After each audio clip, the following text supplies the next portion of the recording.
everyone, welcome back to my channel. My name's Jade and today's video is going to be all about what brands are looking for in influencers, okay? So those of you who are new to my channel and don't know me yet won't know that I own two brands and I hire influencers for both of those brands on a regular basis, but also I've worked for agencies and have hired influencers on behalf of huge, massive international brands in the past. So I'm going to be drawing on that useful experience today, and I'm going to be giving you unique insight into what brands are actually looking for and what they think when they land on your page. Because I'm hoping that by sharing this information, it's going to really help all of you budding influencers out there when it comes to you trying to find brand partnerships, right? I've got loads more videos on this subject. I'll put the links in my bio. But yeah, so if you're of interest, then please keep on watching. This video is going to be really useful to you.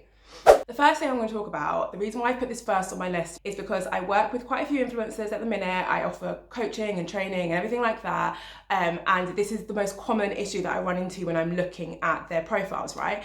And that's about the quality of content. So before you click off thinking, oh, I know I need to use a good camera, that's not what I'm talking about in this video. What I'm talking about is whether your content is marketable. And this is a really difficult thing to teach when it's not on a one-on-one personal basis, because how you make your content marketable is different for everyone. But in a nutshell, I'm going to try and summarize it for you in this video. In a nutshell, what you want is a brand to land on your page and to be able to instantly imagine what their product would look like in your photos, right? All of your content should be designed as if you are already working with brand partners, as if all of your photos should almost be like campaign imagery. That's how much effort you have to put into every single thing you post on your page. So that will look different for different niches, right? So if you're in the fashion niche, one of the biggest issues that I see, especially for kind of new influencers, is that they'll be in the fashion niche, but their photos don't do a great job at showing off their outfits. So yeah, they're wearing a great outfit in their photo, and yeah, the photo and the quality might be good, the editing might even be good, but the outfit doesn't look good. And you are literally, this is your biggest opportunity to show a brand like, hey, this is how good I can make your clothes look if you want to pay me to do so, you know? That is your biggest opportunity to say, this is the kind of content that I'm going to produce for your brand if you hire me. So if you're in the fashion niche and you're taking photos where your clothes don't look good, you can't see your entire outfit, all that kind of stuff, it is a huge red flag to brands. If you're in the travel niche and your photos don't do a great job of showing off your hotels that you're in or the beaches that you're on, all that kind of stuff, then people who are from a travel brand aren't going to think, oh yeah, I'm going to use you to promote my tourism board, or I'm going to use you to promote my hotel, you know? And okay, if you're in the food niche, that's one of the niches what we're in, you need to make sure that every time you're taking photos of food, which should be all the time because you're in the food niche, the food looks good. Like, the food has to look banging. So you're obviously saying, like, you know, restaurants, this is how good I can make your food look in my content, hire me. So that is the first tip I'm going to give you because, in my opinion, it's one of the most valuable. The second tip I'm going to give you is still related to the content. It's a really quick note, but you've got to make sure you've got enough content on your page. You need to show brands that you are consistently producing high quality content in order for a brand to trust you. I've spoken about this in quite a bit more detail in this video, which I'll link up here, which is basically like how to become an influencer in 2021. But this is one of the most important things I also see a lot of people miss, because people have this habit of like archiving content. But the issue is, regardless of the reasons why you do that, the issue is, from a brand's point of view, a page looks untrustworthy if you don't have a lot of content. It either gives off the vibe that you're deleting content all the time, which you kind of are, or it gives off the vibe that you cannot be trusted to repeatedly produce good content. So please make sure you've got at least 20 posts on there. I just want to take a quick pause to say that if you are a buzzing influencer and you feel like your page is not really getting enough traction or the recognition that you would expect it to from brands, then I am offering a business audit, which is a bespoke document which I will write by hand based on your Instagram channel. It will literally go through every single element of your Instagram, and I will break down and score all of these elements based on my history and my knowledge and my experience of hiring influencers. It's actually a document that I have created for brands in the past, and it's a document that I use for my brands. And if you score well on this document, then you're pretty likely to get hired. But if I do this audit for you and you don't score well, then don't worry, I provide actionable steps on what you can do in order to improve your score. A lot of people who've used this audit in the past have then gone on to find brand partners within weeks of me providing this feedback. So I wanted to let you know that that resource is available, and I will put the link in my description. Okay, so some of like the hygiene bits that brands look at, which you might think, oh, it's fine, they're not really going to pay attention to this, but they actually really do. There's quite a few of these, but one of the first ones I want to start with is your bio. Your bio should be optimized. If you do have any additional social channels, like a YouTube, for example, that should be linked in your bio. Your bio should always be clear, concise, and it should always communicate your niche. Always. You've got to think that when a brand lands on your page, they have a few seconds to decide whether or not they're going to continue to review you and your content. So you might have amazing content, but you might have lost them at the bio because they have no idea that you are a blogger. They have no idea that you're within a certain niche, and therefore they're not going to waste their time. So make sure that your bio includes a really clear indication of your niche. And it doesn't have to be like a boring bullet point list of like, I like, plant-based food, or it doesn't just have to be like that. You can do something cool with it and you can show your personality. That's even better and even stronger. But the point is that it does need to communicate your niche in some way, shape or form. The next thing you look at is your engagement rate. So for those of you who don't know what your engagement rate is, it's basically a formula that brands use which allow them to figure out how many of your following or how many people who actually see your content also engage with your content. So this is super valuable to brands because it's basically saying like, okay, someone might have 10,000 followers, but they might only have an engagement rate of 0.5, which means that only 0.5% of those followers or of those people who see their posts actually like it and want to comment or engage with it in some way. On the other hand, there might be a person who has 1,000 followers, but who has a 10% engagement rate. And therefore, that means that they've got actually significantly more people who are engaging with their content, right? So that's engagement rates in a nutshell, and that's why they're really important to brands. There are so many tools out there. I'll put a link to one in my description, but there are so many tools out there which are free to use. A lot of brands will use, expensive tools, but for this purpose, if you just want to check out these tools and see how you kind of stack up on what your engagement rate is, there are so many tools on websites where you can just put it in your Instagram handle and it will tell you what your engagement rate is. So definitely have a look at that if you don't know what it is already, because it will give you a really good understanding of whether engagement is something you need to work on. Everyone kind of needs to work on engagement rate, but like it'll give you more of an indication if that's really something you need to focus on.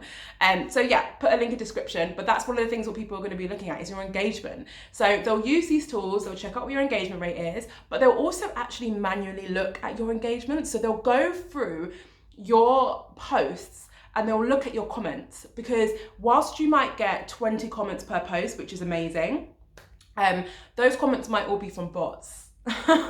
Or they just might not be authentic comments. They might be all really super generic, and therefore brands might be like, oh, that's great that you're still getting comments, but maybe this isn't a metric that we're going to rely on because your comments aren't completely legitimate or they might be fake. So that's something what they look at as well.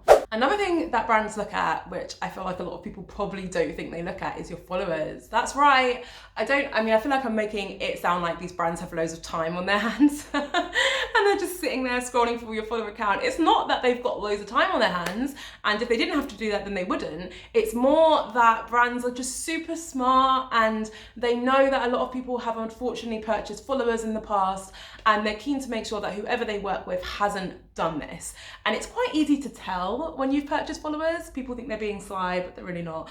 You can go through someone's follower account and you can have a look at their followers, and they might have loads of ghost accounts. Sometimes these accounts are super obvious, like they don't have a profile photo, but sometimes they have a profile photo, but then you click on them and there's no posts, and they follow thousands of people but have no followers, and that's another indication of a ghost account. They'll also look at the quality of your followers. So by this I just mean they'll go through your followers and they'll just check, like, do these people look legit? It's quite easy to see. And do these people look like they relate to your niche in some way? So they'll have a quick look through those as well, and that's also something what they'll use on their scoring sheet. And it's also something that I do when I complete audits for my clients. If you're enjoying this video so far, please do me a favor, like and subscribe to my channel. And if you have any questions for me, then please feel free to DM me at WeSideHustle. I'm always open to responding to my DMs and helping out in any way that I can.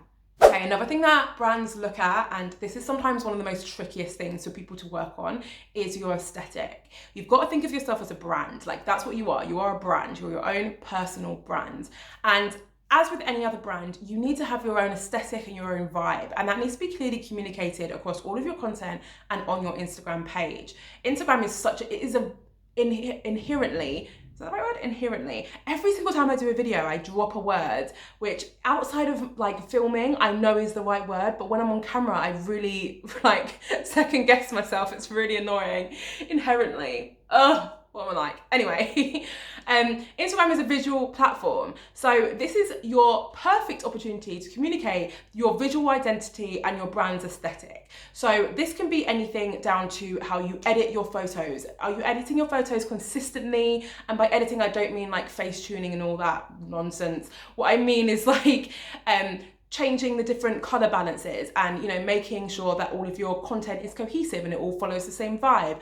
Do you have a layout? Do you know, is there a specific way that you position all of your photos so that it looks really good on the grid?